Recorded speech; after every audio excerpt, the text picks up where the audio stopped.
Are Mid Devon District Council going to listen? I hope they do. Unfortunately, I'm a bit pessimistic because they haven't listened so far. I'm actually a member of the Managing the Environment PDG that recommended that these two parks be closed, or rather put into managed decline, which means that they won't be repaired and maintained and ultimately will mean their closure in the end. I tried to argue that the public really value these two parks. I know from living here and having children here that these two parks, this one and Weir, are very well valued.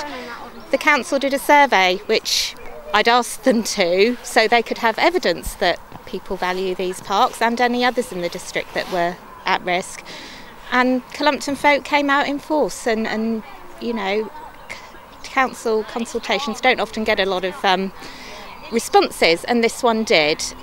And unfortunately, that doesn't seem to have been taken into consideration at all in this decision. So I hope, since I've reported that it's going to Cabinet on Thursday and that this is the recommendation that these two parks are put into managed decline, people in Cllr and the community have just risen up and started a grassroots campaign, which I've not seen anything like this in Cllr, you know, for a long time. And it shows that people are passionate and that they care about these parks, and these are the wrong two parks to have chosen. There are other parks, smaller parks, that people will walk past and come to the bigger ones because their children don't get bored so easily because there's more equipment. You know, these parks are part of people's memories and childhoods, and their children are now playing in them, and they're very well loved, and they're the wrong parks to be closing. So what's the next step? I'm going to Cabinet on Thursday. I hope to make the case to them, and I hope that they will listen.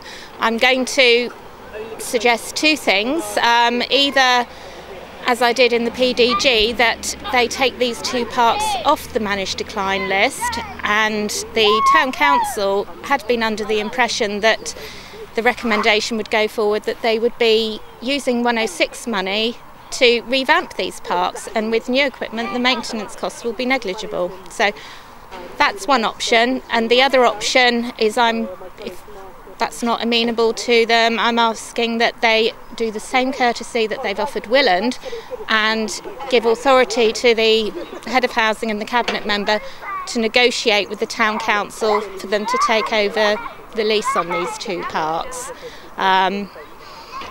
I had suggested that to the Cabinet member at another meeting that we had, and he declined. I don't really see why Cllr can't be offered the same courtesy as Woollatt. So there's two options there for the District Council. Obviously, I'd like my council to step up to the plate and listen to the community and take these off the managed decline list and work with the Town Council to get them revamped. And there are other parks that they could look at closing, ones that people, you know, don't care about so much. Is there anything else you'd like to add? Just that I'm absolutely amazed at the way that the community has risen up and is trying to do all that they can to try and save these parks. And Mid Devon's strapline is where people matter. Mid Devon, let's show people that they do, and that's not a meaningless slogan. Okay, thank you for that.